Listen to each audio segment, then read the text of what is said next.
大家好，歡迎嚟到 XBI 頻道，我係細 K。3日之前，即係2月6號，如果你喺嗰一日就爆咗倉，或者你覺得嗰一日喺個投資戶口入面、crypto 戶口入面少咗多錢嘅，咁你應該啱啱就經歷咗一個我哋喺個市場叫做洗牌嘅階段。咁有好多人都唔明點解，我見到而家其實一路都仲喺度講解緊好多唔同嘅諗法啦，唔同嘅新聞啦，講緊好大量唔同嘅嘢出嚟啦。其實如果你喺個市場度耐咗咧，其實你唔會有呢啲諗法，因為同消息其實個關係唔係咁大。咁我哋喺呢一個頻道入面就希望用唔同嘅教學，令到你哋可以了解下究竟咩係市場。首先，其實第一集後邊我哋會講到啲指標啊、各樣嘢啊、各樣嘅數據啊，我哋會講嘅。呢個係一個教學頻道嚟，因為咁。但係我想第一集入面首先同大家講下，究竟乜嘢係市場？點樣先至可以喺個市場度成功咁樣去賺到錢？點樣叫做安全咁樣去賺到錢？點樣可以長期做到一個盈利？即係如果你諗住係一夜暴富啊嗰啲，呢個頻道咧未必話真係非常適合你。但係佢可以，我呢個頻道可以教你係點樣可以穩定咁樣去令到你嗰個財富增長啦。點樣令到你係真真正正係有一個邏輯性咁樣去投資啦。咁好啦，我哋想講下究竟乜嘢係市場？因為我接觸過好多人，好多人原來都唔知道。其實咩係市場？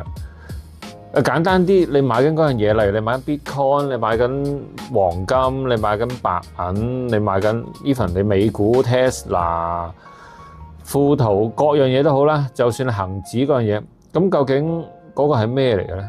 嗰一分鐘出現咗係咩嚟咧？我唔知你哋知唔知呢一樣嘢。其實嗰一個係呢一刻、呢一分鐘、呢一秒入邊個市場對呢一件事共識個價錢。共識個價錢即係正常嚟講係有人願意買，有人願意賣，呢個叫共識。但係我見到有好多人又好似冇呢一個概念喺度，我以為因為佢喐咯，因為個價錢喐，所以就喐。但係你知唔知點解喐先？即係呢一個我覺得係大家好需要去知道嘅嘢。咁第二，其實喺個市場入面對我嚟講係一個好人性嘅遊戲嚟嘅。呢個其實我之前同好多朋友都講過，其實就有好多人唔係好明白究竟講緊啲咩。呢個係一個人性嘅遊戲咯。係啊，點樣可以賺錢啊？如果你買現貨，你平嘅時候買，貴嘅時候咪賣咯。咁你咪可以賺錢咯。或者你可以覺得佢去到好高價嘅時候，好高到有啲唔平衡啦。咁呢個後邊我哋會教學啦，會有講啦。高到有啲唔平衡啦，咁你可以買佢跌咯。咁你睇啱，咁咪可以叫賺錢咯。咁但係你人生唔係第一次機會噶嘛。我唔知道睇呢個頻道嘅朋友睇到有幾多人係唔止蝕嘅咧？我識唔少噶，其實唔止蝕。如果你係一個唔止蝕嘅朋友，嗱，當然止蝕嗰啲冇乜所謂啦。止蝕嗰啲佢知道我究竟講緊啲咩啦。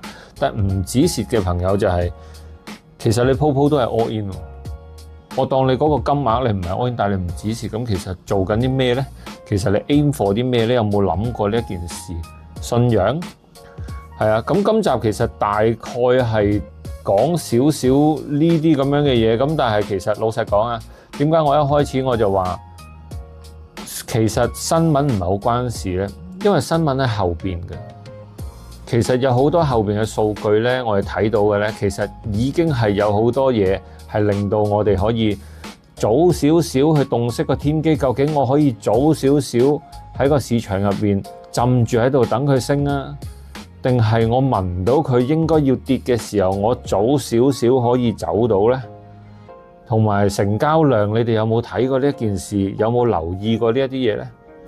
咁今集我大概其實純粹係講解一下呢啲少少嘅心得啦。咁我哋下一集就會慢慢一步一步咁樣講落去。咁XPI 亦都想我由零開始去講解嘅。咁後邊我哋亦都會有一個係講 K 線啦，基本上係手把手同你由零開始。如果唔識 trading 嘅朋友，其實都可以慢慢睇下先啦，或者試下先啦。起碼了解下個市場，因為當你了解嗱市場係一個咩地方？市場係一個全世界對我嚟講係最殘忍嘅地方嚟。如果你能夠喺個市場去生存到咧，其實咧你對出面嘅 sense 咧係敏感好多嘅。咁其實對你嚟講都係一個訓練嚟嘅，我自己覺得。即係當然，我相信呢番説話其實冇乜其他人講過，但係其實對你自己個內心係一個訓練嚟嘅。你可以話唔係好啱適合咁樣講，但係其實佢同你賭博係有唔多唔少有異曲同工嘅關係。但係賭博係咩咧？咁點解莊家成日都話賭錢個莊實贏？其實呢啲數據嘅關係係咁點樣可以好客觀地去做到一個莊家咧？咁呢個我哋後面會講。係啊，咁我應該喺呢個頻道入面同 XPI 就有一個合作啦，咁就毫不吝嗇咁樣去分享啊。咁我哋今集嚟到呢度先，咁希望你哋中意嘅訂閱我嘅頻道，咁咧同埋我哋有啲連結啊，咁樣有啲群組，你哋可以入咗去先。咁我哋會定時更新呢個頻道。咁我呢個喺 XPI 入邊嘅細 K 呢一個 channel 咧，亦都會一路更新落去。咁就我哋下一集見啦，Thank you，拜拜。